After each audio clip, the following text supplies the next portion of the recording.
My husband was so excited when I started this, and it wasn't because I was gonna fit back into my skinny jeans. He's amazing. It didn't have anything to do with that. He said, I want you to go into this and just forget everything that you know and just trust the process. He said, I don't care how long you have to, he's like, just do me a favor and just stop pretending like you have all the answers and just let it all go. And I think that was his way of saying to me, I've watched you flounder in this arena of information paralysis by analysis, right? And for Christ's sake, woman, just let somebody else drive. This is Mastering Menopause. By using fitness, nutrition, lifestyle, and mindset, you can master your hormones and get your body back. I'm Kathy Cote with Catalyst Fitness and Nutrition. Let's get into it. Back to Mastering Menopause. Today, I am super excited to share a real raw story from one of our amazing clients, Heidi. She's been with us for just under 4 weeks, and let me tell you, her progress goes way beyond just weight loss. Heidi has experienced a total mindset shift, and it's been incredible to see how she's embraced the process and made some space mentally so those changes could happen. So you'll hear Heidi get real about how she's worked on managing stress, setting boundaries, and finally understanding what her body needs, working towards those body composition changes, which she said from the get-go was the most important, not the number on the scale. And there's so much more to health and wellness, and Heidi's story really proves that. So get ready to hear how committing and investing in herself, trusting the process, has completely transformed Heidi's life. You're going to hear from Heidi. She's very knowledgeable. She works in the health and wellness field, and she knew what to do, but found that she just couldn't do it on her own anymore.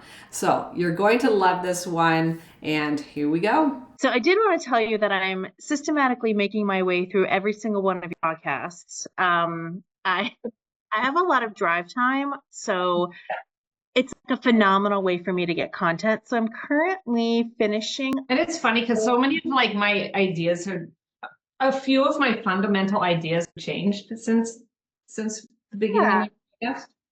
But Yeah, I think that's growth. Wellness, right? Like it's medicine, everything's dynamic. Like once was is not now. Like we have to accept that piece of it. But just like the reoccurring themes for me, and there have been like a million times that I have listened and been like, yep, I get it. The overall mindset shift has blown me away, and I just totally did not expect it. I think I said to you when we first met that I'm like going into this with an open mind, and God, what a gift that has been, just in combination with, really surrendering process. And what I realized was that by surrendering like this part of stress for me in this part of my life, it has given me a lot of space to work on a lot of the other stuff that I had to work on. And, it's given me space to connect with an amazing therapist and work through just like my health and wellness habits, taking my life back, protecting my space, like owning myself, and not being a slave to like all the means of things that are pulling at me 1,000 times a day, right? This was such a theme that came up on our first call, right? I don't have calls like that, right? I can kind of read like what's going on, and I knew from there, I'm like, girl, this is what we're going to work on with you. It's rare that I go that deep right into on a first call where we see like, we got to work on that stuff, everybody's stuff is different, so.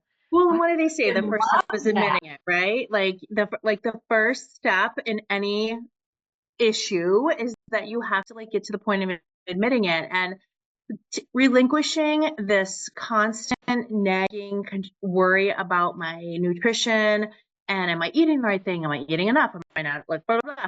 Yeah. Relinquishing that was like the gift. That is the ultimate gift that you gave me, because it gave me the space to say like, okay, great. Now I can work on other things. I think connecting with a good therapist at the same time.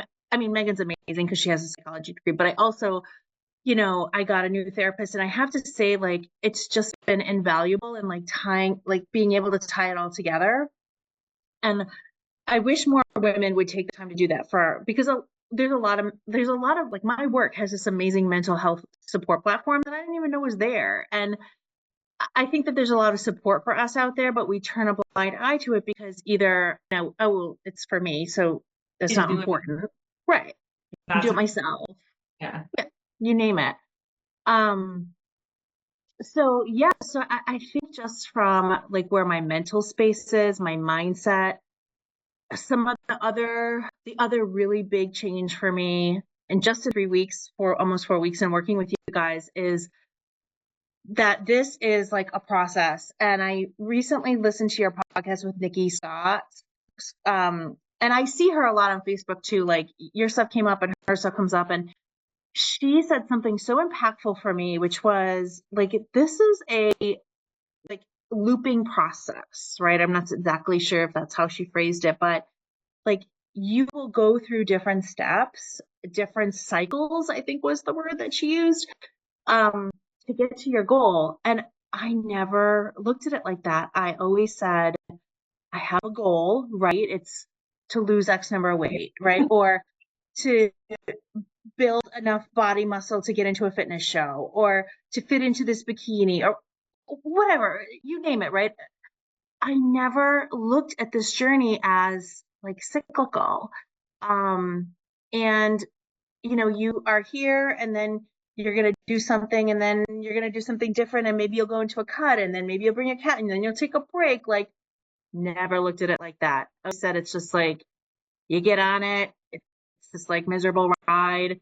When you get to the end, you celebrate, you put your bikini on, and then who the hell knows what happens after, right? These are lifelong changes for me at 48 years old.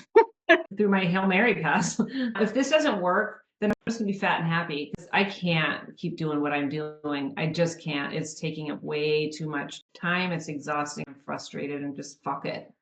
Yeah. Oh, so true. So true. And I think that the grace that I'm learning to give myself in that it's there is no perfect way to do this, right? Like my expectation of perfection, I'm doing the work. Like I'm learning to let that go. I'm learning to say no when I really like when I should say when I want to say when I think I should say yes, but I really want to say no. I'm learning to say no. The other two things that have been, well, actually three things. So one, I think I came into your program at a different space where a lot of your ladies come in. So Megan and I discovered really quickly that I actually was eating enough food. I was just eating a lot of the wrong food. So my fat intake was like ridiculous. And it wasn't McDonald's. It was like olive oil and avocado, cheese. Oh my God, girl, the cheese and nuts. And that was the other. I was like, you ate a lot of nuts. But I'm on the road. So in my mind, I'm like, oh, these are healthy because it's a clean food. We were like literally, I was floored at how much fat I was eating. And she was like, it's not like it's bad fat, but like your macros are like 70% fat and like, like 15% everything else. It was mind blowing to me. So jumping back on the macro tracking train was easy. I had done that. I'm used to it. I watched all of your videos about measuring because you do things a little bit differently than I was taught, and I like your ways a lot better. But jumping back into kind of like figuring that out and meal prep and all that, I just needed that push to get back in there. I think a couple of days I came in at like 2,200, 2,700. I mean, a lot of calories, Kathy. Like, Yeah. now we're at 2125, right? We're hanging here. And, I'm okay with that. So it's like a lot of the ladies that come into your program, they're not eating enough. I think I was eating enough. I just was eating all the wrong things. So here's the funny thing about that, right? Where I have now changed my mind on that is they're just not being accurate with the tracking. Like they think they're eating 1,200 calories, right? And it's true. Like what happens is they get the dieting calories and then they just kind of stay there, right? But stay there forever. And that was my case too. Like it was like forever. I knew I was supposed to eat 1,430 to lose weight, and I tried to stay in that. But then on the weekends, all bets were off, and so we end up dieting all freaking week and saying like nothing's working, right? But then we have well, hey, you only live once and I deserve it. And then you end up taking yourself out of the deficit. So that's really what's going on. It's pretty rare, but I have had a handful of clients that truly they're just not eating. It's like, okay. Well, the reality is tracking's a pain in the ass. You can't sugarcoat it any other way, right? The bottom, and my husband is, he's seen me do this before. So, I have my little scale. Like I have a pretty good idea what that piece of salmon weighs, and I'm getting better at it. But when I first started to jump back into macros, I just needed to like reset myself. But weighing stuff and like being accurate and truthful with yourself is like really key. It's just the key to this program. I mean, and it's hard. Like I get it. I totally get why people we used to call it, what do we call it? Lips, tastes, and something. We have like up there. Yes, we used to joke about it like when we were like practicing our stage work, like, oh yeah, we can tell in the group who's had their like bites, looks, and tastes. Like it does, it adds up. And I thought that I didn't know where I was supposed to be eating. Like I was goddamn honest with you when I met with you. I'm like, I don't know what I'm doing. I have all this knowledge, all of this experience. I don't know what the hell I'm doing. And that has been the God's honest truth. And it has really been a godsend to let it all go, to just let it all go. That's so cute. Yeah. That's so cute. Yeah. It's awesome. It's so freeing. It's like, I feel like I'm on a pathway to like finding who I'm going to be in the second half of my life, which is so great. And it's not going to be, on a bodybuilding stage. And I'm okay with that. It's okay. It's not the goal. I would say that the other two major discoveries are just sleep and stress. So I did a couple of things to help Megan along. I did a Everly Women's Health test and I tested my hormones. And I sent her the report to look over. So it wasn't super pricey, but none of my physicians, even though I'm in the medical field, nobody would order hormone testing for me. They're like, no, it's a waste of time. It's a waste of money. And I'm like, yeah, no, I get it. I'm like, but I'm really just kind of interested in seeing a snapshot in time. The one thing that really stuck out was that my cortisol levels spike at night. And she said that combined with like where your progesterone and your estrogen is, she said, I think that you might be in some like true adrenal fatigue. And the other thing that we looked at was how on my watch, so my heart rate does not come down truly to its lowest point until almost the time that I wake up. Wow. Yeah. So she said, you're constantly boom. It's like a hit of morphine, right? Literally. She said, you're going to bed, but your body is like your cortisol levels spiking up and your heart rate in your brain is like still spinning. And she said that is probably a major contribution or connected to that adrenal fatigue. And so we've talked a lot about the commitment of reversing that and working on it and stress management, but also just really, really prioritizing sleep. And it's the God's honest truth. I am not perfect at it yet, but I need to have a better sleep routine. I need to put my screens away. I need to, really work with my circadian rhythms. And I have to do the work. Because she thinks a lot of maybe what I'm seeing even on the scale is probably still a lot of inflammation. I'd rather work through it now than. I knew this was going to be an issue, right? And you said that as well too. So your stress is through the roof. And I'm like, we're going to be talking about that a lot. That is part of the mindset, right? And learning to manage it and finding ways to find that space. My sleep issues are not vasomotor. Like I'm not having hot flashes or night sweats, knock on wood. I do if I drink, which I'll get to in a minute. But more for me, it's just like my brain is running, anxiety, like that type of thing. I need to really bring myself down. And my habits, the way that I got through working this full-time career, raising my kids was I would put them to bed and I'd work. And I did that in like my late 20s, all through my 30s, right through into my 40s. And, now it feels weird to me because I always looked at the time after like my nighttime as like my catch up time, but it's not work. Like they don't have the right to take that time from me. Like my time is my time. I have plenty of time to get it done during the day. And guess what? If it doesn't get done during the day, well, shit, it's going to be done tomorrow or the next day. I have to be more realistic about protecting my space. Yeah. Because if I don't, like, Something's going to claim it, right? It's yours. Something will come in and claim it. Something will claim it. Absolutely. Yeah. And I was barely drinking when I came into your program. I had stopped the alcohol and the caffeine, prior to talking with you, after this, I am so sold. We went to the concert like at Great Woods, and like I was gonna drink water, and then somebody like bought me one of those giant like Smirnoff things, and it tasted so good. And the next 2 days, I was like a joke. Like my brain was, I'm like, what the hell? And I talked to Megan about it, and she was like, yeah, alcohol and sugar. She's like, your body's not used to it. So it was a beautiful, subtle reminder that right now in my life, those are just not. I don't need them. I don't miss them. It's just a better space for me to be without them. I am so much more acutely aware now, when we're in social situations, of how dependent people are on alcohol. And I just don't want to be like, I just don't want to be that. It's empowering too. I can't even imagine putting that into my body at this point. Like everything that I'm trying to work toward, everything that I'm trying to be, it just does not fit with my mantra, and forget it. It's okay. It's okay. Yeah. I think your program's amazing. I think Megan's amazing. I peeped around and like stalked you for a while on Facebook. I would like jump onto random calls and like watch things. And then it finally just took that, leap of faith. And I'm so glad that I did, because I feel like I'm in such a good space. One thing I think that was really important is just making peace with what is it that you really want.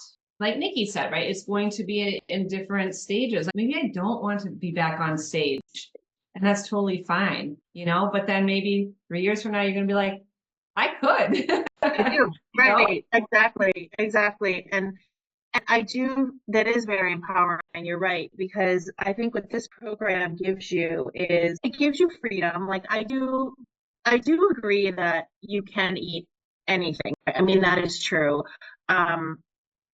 I think that I'm learning that I'm a little bit more sensitive to things than others, right? So because of this, stress and adrenal stuff that I've been under, I'm pretty sensitive to insulin. So every like once in a while, every 4 months or so, I throw a glucose monitor on. I just think it's fascinating data. I've never been diabetic. I'm not diabetic, but I think that it's incredibly valuable to see how your body responds to not only the food that you put in it, but the timing that you put in it and the combination thereof.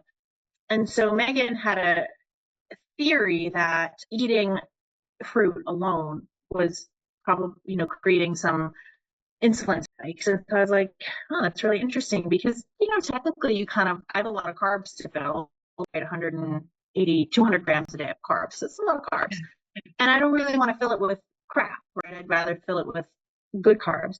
So I think I was leaning on fruit a lot. And then when I started tracking it, I realized that even with some protein in my system, like a really sugary carb like grapes is still spiking. So you know what? Maybe grapes isn't the best choice for me. You can eat anything, but you have to be mindful about it. At least right now, I do, because I want the best results out of this. I really do. Like, I really want the best results out of this program. I wonder if pairing that with like a protein too would slow that down. So I tried it. That was part of the experiment. So I did 1 cup of grapes alone, and it within 6-7 minutes, like a serious spike, and then followed by a deep fall, right? So a true insulin spike.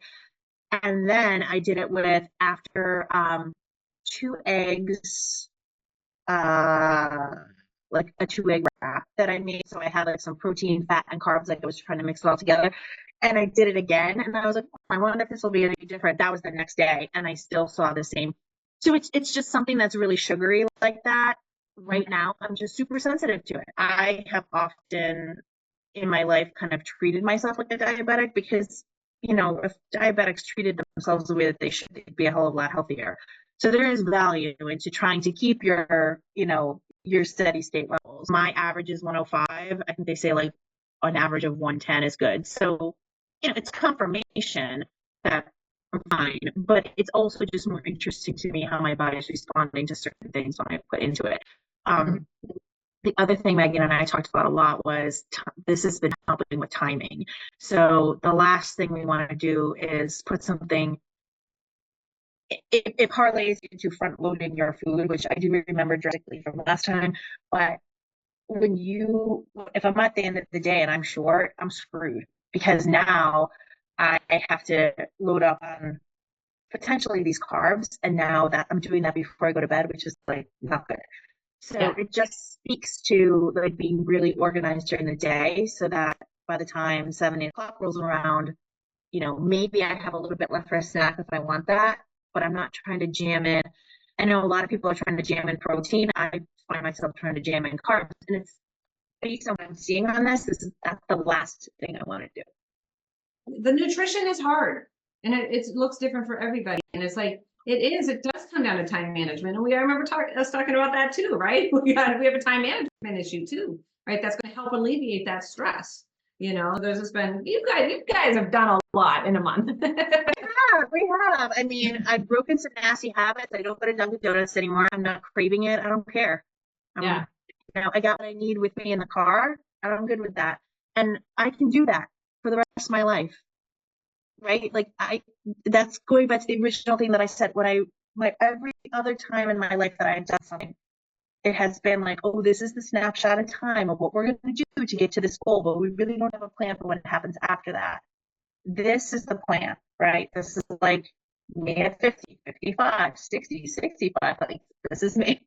So I'm just so proud of you for just like taking it on and giving yourself the space. The biggest change I see in clients who do well and who don't do well is just like not having trust in the process, always questioning. And I don't mean that in a bad way, like you should always have questions, but like always questioning whether this is going to work. And I don't think this is working for me. And this and that, like there's one thing where, hey, we're going to try some things, but you have to have some trust in the process and surrender and just let it be.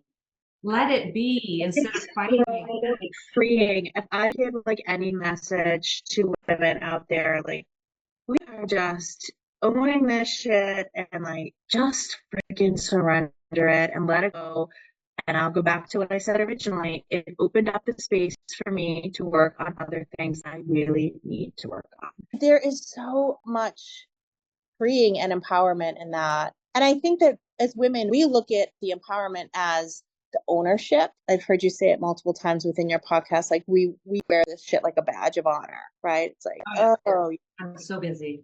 I'm so busy. And, I can't do it. I work 3 jobs and I'm raising all these kids and my house looks so perfect. And like, yeah, bullshit. Listen, I mean, that's to me is not a badge of honor. That's just covering up a bunch of shit that I needed to address. And there has been a tremendous amount of mental space and the ability now to like really process things the way that I need to process them, to the point where I'm looking at other women around me in my life thinking, yeah, I see clearly now. I pray for them in my own way that they are able to see clearly too. I think coaching is just a great way to show that mirror in a very compassionate way. This is what's going on. It's not good or bad, right? This is just something that we can work on. Right. This is something that we could do a little bit different and maybe try this. So like, again, like I said, it looks different for everybody, but like, damn girl, putting in the work. I love it. You're already making the biggest changes. You're still going to see body comp changes happen even when you're not in a deficit, Yeah, we've already seen some great inch movement, small change on the scale, but eventually I want to weigh less than I weigh now. Like I know I'm going to get there. I'm actually kind of excited for like my pictures. I know they're a month out, so I like another week. I know it's the first client ever said no client ever, right? I'm excited for pictures. I have done this before and I know that that's really where the proof is and how important it is to stay on top of that, because the body composition is really what I'm looking for. I think I said this to you up front. If I Yeah. only wanted to lose weight, okay, I just would have gone on GLP-1 and dropped a bunch of weight because anybody can do that. Okay, it's available. Everybody can get it now. Like it's everywhere. That's not what I want. I want to look healthy and I want to look different. I want to look fit and toned. And I I know that I have a boatload. I think Nikki said it best. She said, think of it like you're building all this muscle and then you kind of go through a process of building and then you go into a fat loss or a deficit and then you get to showcase, right? Like what's under there. But it can't happen all at the same time. It has to happen in sequence. And I think I was always searching for it happened. And that kind of goes back to if you're going into this because you have one end goal, then then just find something that's like a quick fix. But if you're going into this because you want to build habits that are going to last you a lifetime and get you healthy, which is what I need to do. I said last night, if you ask people in my life, is she healthy? They would say, oh, yes. Oh my gosh. She has all this information about eating and she's always cooking great meals for her family. And I always see her at the gym. And okay, yeah, great. I needed to reset a lot of the other pieces of my life. And I am resetting those in order to find what I would consider to be true wellness. And I just see this a lot too. It's just too much information. You're actually too smart for your own good. You know too much. And it's like, let's just parse it down and make this simple to the things that really matter. There's so much. There's so much. My husband was so excited when I started this, and it wasn't because I was gonna fit back into my skinny jeans. He's amazing. It didn't have anything to do with that. He said, I want you to go into this and just forget everything that you know and just trust the process. He said, I don't care how long you have to, he's like, just do me a favor and just stop pretending like you have all the answers and just let it all go and trust the process. And I was like, all right. And I think that was his way of saying to me, I've watched you flounder in this arena of information paralysis by analysis, right? And for Christ's woman, just let somebody else drive. I know we're over time, but I was so excited to share some things with you. I appreciate your honesty and your realness and like really making me feel comfortable in this program.